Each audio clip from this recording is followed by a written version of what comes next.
जितने भी हमारे ओलंपिक खिलाड़ी हैं उन सभी को इनामात से नवाजा जा रहा है। योगी सरकार की तरफ से आप तस्वीरें देख रहे हैं, बराह रास्त मिल रही है। ये लखनऊ से तस्वीर आ रही है। इस बात का ऐलान किया गया था और नौजवानों में इस जज्बे को, जोश को बढ़ाने के लिए इस तरह का प्रोग्राम आज से ही शुरू हो रहा है। अलग अलग जिलों से जो तमाम जो यूथ खिलाड़ी है वो भी यहाँ पर जुड़े हुए हैं और यूपी के तमाम जो खिलाड़ी है वो भी इसके अंदर शामिल हो रहे हैं। लेकिन ख़ास तौर पर जो लोग इस वक्त ओलंपिक में गए थे, जहां पर उन्होंने हिंदुस्तान का परचम बुलंद किया, हिंदुस्तान का झंडा ऊंचा किया, हिंदुस्तान का नाम ऊंचा किया है, उन तमाम खिलाड़ियों को इनामात से नवाज रहे हैं यूपी के सीएम योगी आदित्यनाथ। साथ ही आप देख सकते हैं कि वहां पर तमाम जो बीजेपी के लीडरान हैं वो स्टेज पर मौजूद है, केशव प्रसाद मौजूद हैं और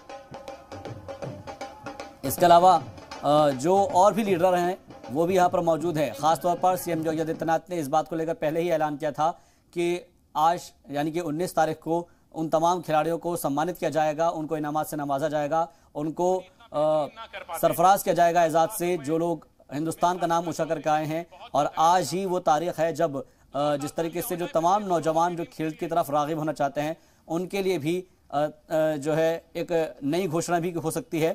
लेकिन फिलहाल यूपी में खिलाड़ियों के एजाज की तकरीब का इनेकाद किया गया है। ये कान्हा स्टेडियम है जहां पर आप देख सकते हैं तस्वीरों में लोग भी यहाँ पर मौजूद हैं, जो सारिफीन हैं वो यहाँ पर मौजूद हैं। इसके बाद आपकी तालियां रुकेंगी नहीं, क्योंकि उत्तर प्रदेश के वो तमाम खिलाड़ी जो टोक्यो में भारत का झंडा बुलंद करके आए हैं उनका स्वागत किया जाएगा। सबसे पहले हमारे हॉकी खिलाड़ी फिर से ललित कुमार उपाध्याय, जोरदार तालियां ललित के लिए।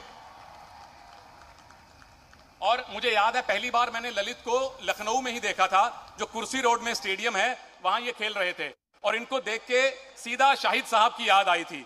वो लहरा कर जिस तरह से ये डॉज बनाया करते हैं विरोधी खिलाड़ियों को, पता चलता है कि चैंपियन खिलाड़ी हैं। 25 लाख रुपए की अतिरिक्त प्रोत्साहन राशि ललित को दी जा रही है, तो 25 लाख तालियां तो बजाइए दोस्तों। इसके बाद हमारी महिला हॉकी प्लेयर, हमारी शेरनी वंदना कटारिया, जोरदार तालियां। 3 गोल किए थे वंदना ने साउथ अफ्रीका के खिलाफ और उसके बाद ट्विटर पे इनकी इतनी फेक प्रोफाइल बना दी लोगों ने कि इनको बताना पड़ा कि भाई ये मेरी प्रोफाइल नहीं है। इतनी मशहूर हो गई थी रातों रात।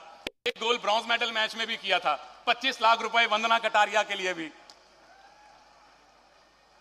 चलिए हॉकी से अब आपको ले चलते हैं ट्रैक एंड फील्ड में। हमारी वेटरन, हमारी 4 बार की डिस्कस थ्रोअर, भारत का गौरव सीमा पुनिया जी मेरठ से हैं और क्या बेहतरीन ये एम्बेसडर हैं भारतीय ट्रैक एंड फील्ड के लिए। 2006 के कॉमनवेल्थ गेम में सिल्वर मेडल, 2010 के दिल्ली कॉमनवेल्थ गेम में ब्रॉन्ज मेडल और 4 ओलंपिक्स में भारत के लिए खेलना। 25 लाख रुपए सीमा पुनिया जी के लिए भी। इसके बाद मैं स्वागत करता हूं प्रियंका गोस्वामी जी का, जो मेरठ की रहने वाली हैं और 20 किलोमीटर रेस वॉक में इन्होंने पार्टिसिपेट किया था। 20 किलोमीटर आपको चलना है, चलना भी नहीं है, पानी में जैसे तैरते हैं ना वो तैरना भी है, चलना भी है, पंजों पे